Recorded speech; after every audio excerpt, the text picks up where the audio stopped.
When Duke Nukem last graced our screens, the world was a much happier place. Bop was rocking the charts, Mother Teresa was still feeding orphans, and Jar Jar Binks was nothing more than a glint in George Lucas's eye. Lucas! Anyway, now the Duke is back, bathed in babes, bombast and bad taste. But with a development cycle longer than both World Wars put together, has the wait been worth it? Let's find out. I calculated that 3D Realms had invested somewhere between 3,500 and 4,500 man-months of time over their time in developing the game. By the time that Gearbox ships Duke Nukem Forever, we'll have invested another 2,500 man-months.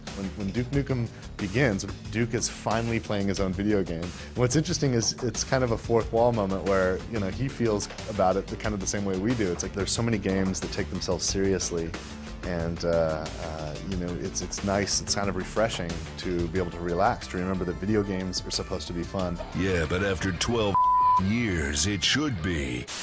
In the time it's taken for Duke Nukem Forever to hit our screens, you could have raised a teenager, served a medium-term prison sentence, or waited for Guns N' Roses to almost make an album. You could also have watched the games industry evolve beyond recognition, leaving poor old Duke a relic of the last century, both in political and technical terms. Whereas his casual sexism can possibly be overlooked in the name of alleged comedy, the graphics unfortunately cannot.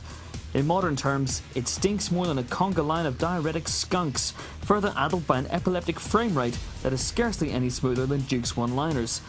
The gameplay is similarly archaic, a heady return to the good old days when enemies simply ran at you, forcing you to relearn old skills such as circle strafing and panicking blindly, not least during the obligatory boss levels.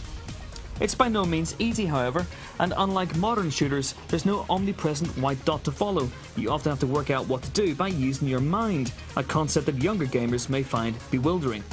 If you can ignore the looks and technical limitations, Duke Nukem Forever is actually a solid old-school linear shooter, with some thumb-ruining action and spectacular set pieces. Whatever the year, that shotgun still packs a punch. Is it the awesome game everyone hoped for? Not by a long shot, and in some ways, it's hard not to feel a little violated by the hype. Despite an anachronistic gag about eBay, Duke is hopelessly set in his ways, but when it gets down to it, maybe that's how we like him. There's enjoyment to be had here, and the franchise still has some promise left. Just don't make it so long next time. Hell, I'd still hit it.